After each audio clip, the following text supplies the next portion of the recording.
Whenever you're asked to factor a polynomial, there is one thing you always try to do first, and that is to factor out a greatest common factor. On some factorizations, factoring out the greatest common factor is simply going to make your work easier.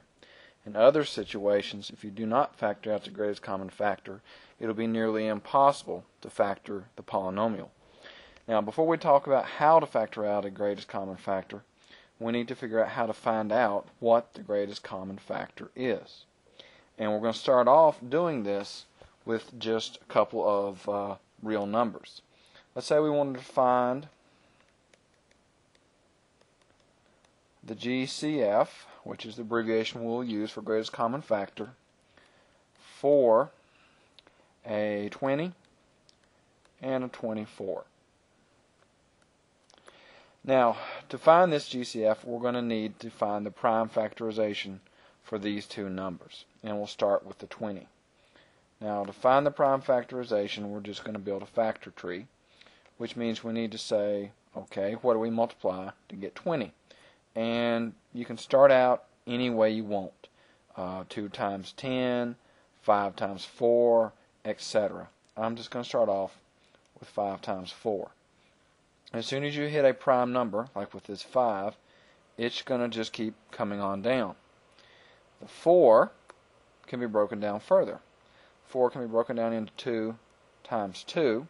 So here you see the prime factorization for 20. And we're going to do the same thing for 24. 24 can be broken down as 2 times 12, 6 times 4, etc. I'll start with a 6 times 4. 6 isn't prime, so I'll break it down even further. 4 isn't prime, so I'll break it down even further. And we have the prime factorization for these two values.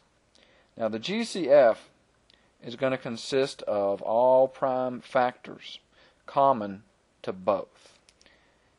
So we're going to list them. Let's see. First of all, is the 5 common to both?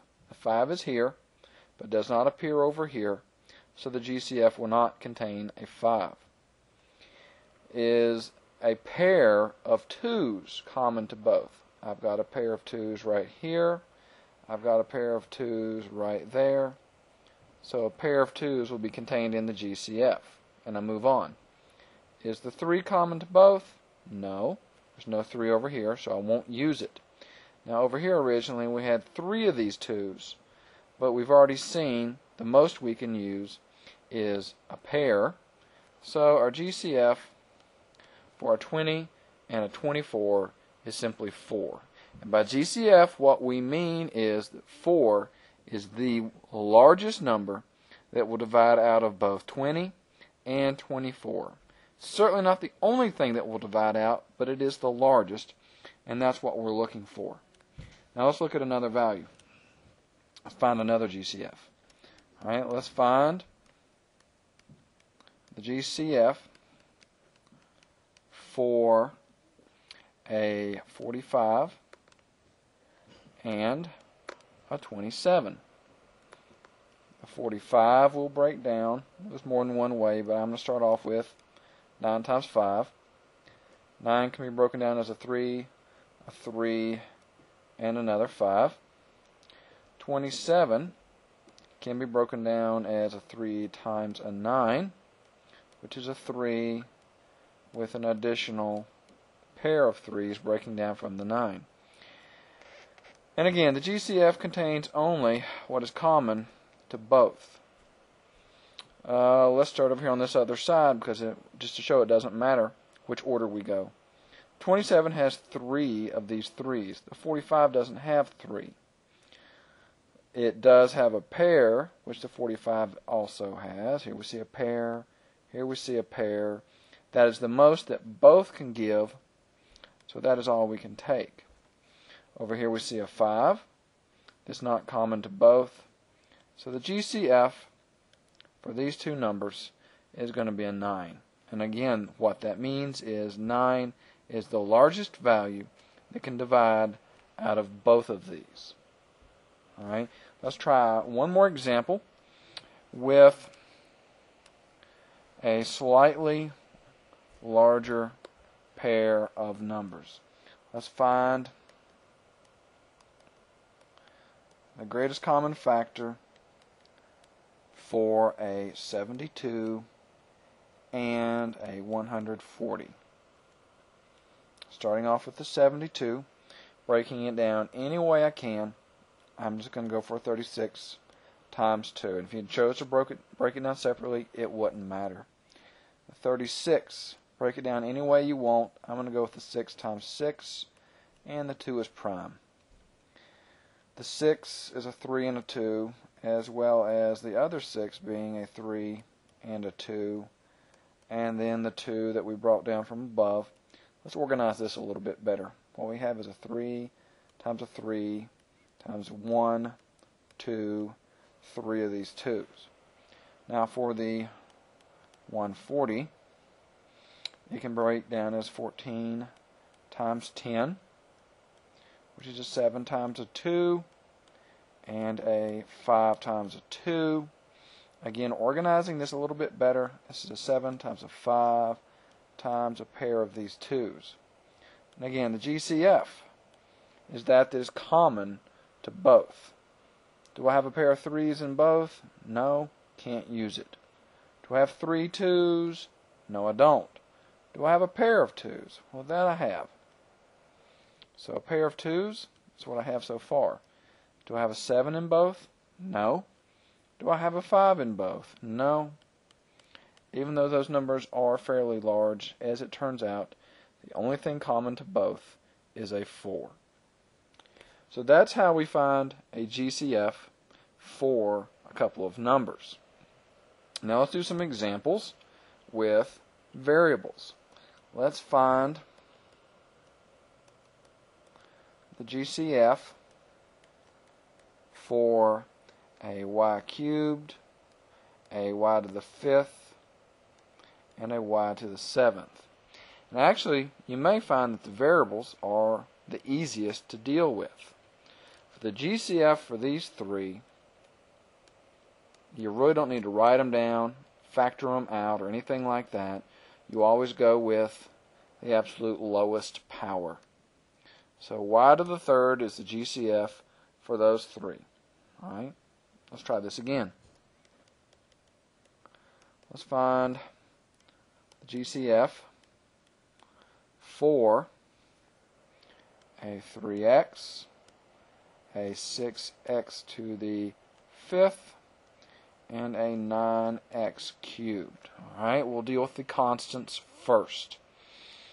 Since these values are sort of small, we should be able to look at the 3, the 6, and the 9 and see that 3 is all that will come out. X to the 1st, of course, 5th and 3rd. 3x to the 1st is all that can be taken out. Let's try one more example. Let's find the GCF for an 18 x to the 4th y square, a 6 x to the 3rd y to the 5th, and a 9 x to the 5th y. And let's look at the GCF. Out of an 18, a 6, and a 9, what is the largest thing that will come out of all three of those? It's a 3. Out of an x to the 3rd, an x to the 5th, and an x to the 4th, x to the 3rd is all that we'll take out. Again, lowest power. Y to the 2nd, y to the 5th, y to the 1st, nothing but a y will come out. Alright, so there's how we go about finding out what the GCF is. Let's see how we can use it. The GCF is, when you factor out with the GCF, you're basically using the distributive property in reverse. Alright, for example, the distributive property, you've seen that a 3x squared distributed through an x plus 5 gives you a 3x to the 3rd plus 15x squared. Now going in this direction is distributing. Factoring out a GCF is when you go back the other way. Let's start off with some pretty easy examples. Let's take a 4x plus 12 and factor out a GCF. First of all, since this is a binomial, after I factor out my GCF, a binomial will be left. Has to be. Out of a 4 and a 12, you can take out a 4. Have an x here, none there, so I can't take out any variables. 4 divided away from 4x leaves an x, and 4 divided out of 12 leaves a 3.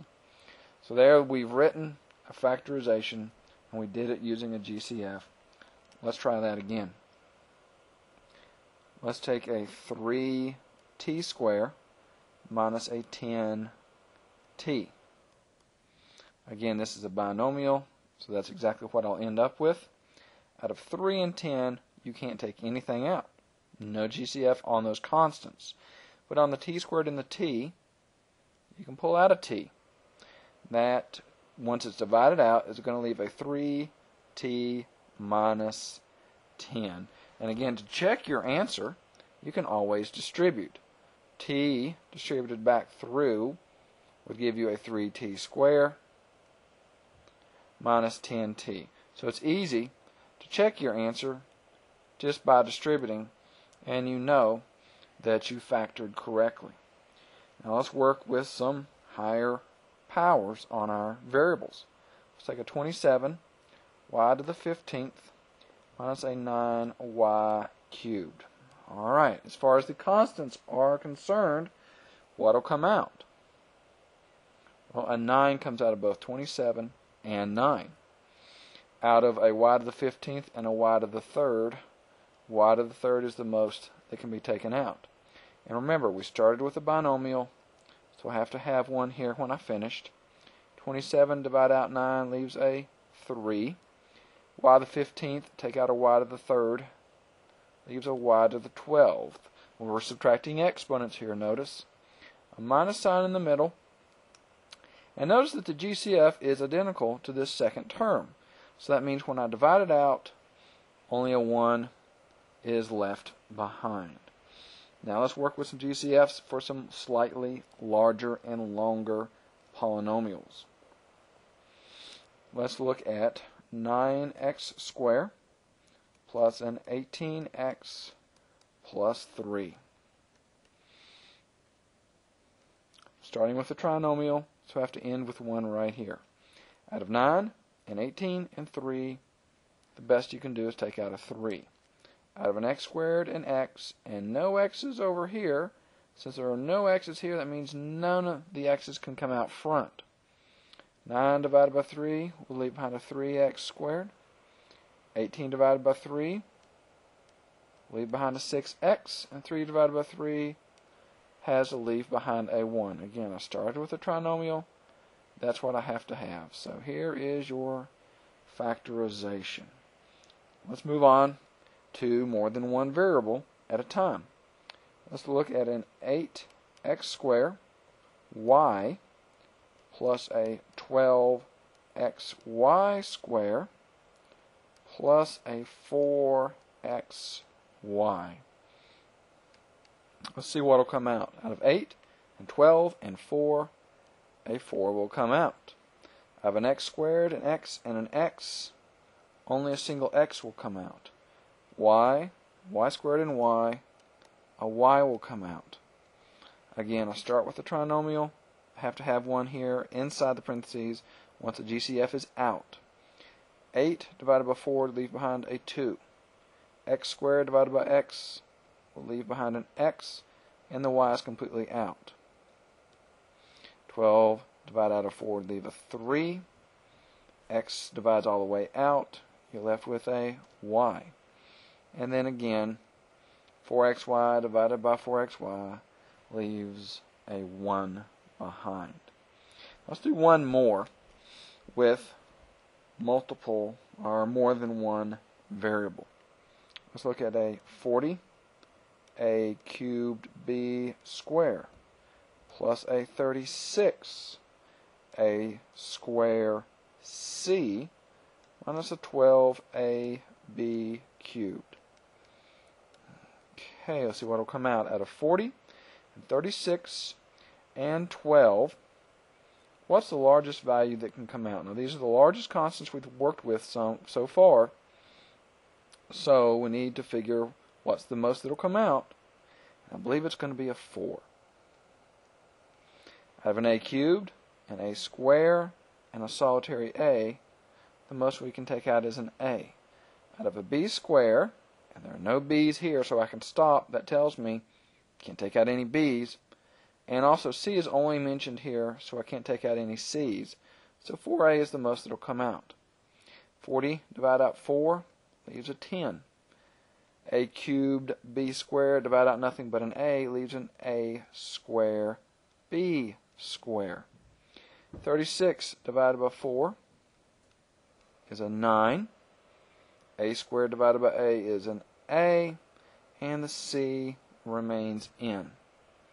Minus, let's make a little bit more room here on the end. 12 divided out 4 is a 3. A divided out a leaves no a's behind, and we took out none of the b's, so the entire b cubed is left. And let's move this in a little bit closer, because it is a product, and there is our factorization. Now let's look at a couple more factorizations using a GCF. It's a little bit different. We can actually have, on occasion, a GCF that is a binomial. So I've had a 3x times a 7x plus 1 minus 2 times 7x plus 1. Here we're seeing a very different GCF. Notice that we have 2 terms, and what's common to both is this 7x plus 1. So I can come over and pull it out. Now the trick is seeing what's left once it comes out. With it out of here and there, all that you're left with is a 3x minus 2. Now it's definitely a very different GCF. So let's try this again. Let's take a 5y times 3x plus 5 minus a 2 times a 3x plus 5. Again, what do we see the GCF? It's a binomial. Once it's out, it's completely out. And what are we left with? There's your factorization. All right? One more of these examples. For z times a 2z plus 3 minus a 5a times a 2z plus 3. All right, what's our GCF? Here it is. Once it's out, what's left behind is a 4z minus the 5a. So there's factoring with the GCF, and whenever you are asked to factor, the GCF is always the first thing you attempt. That is always a first attempt anytime factoring is what you're being asked to do.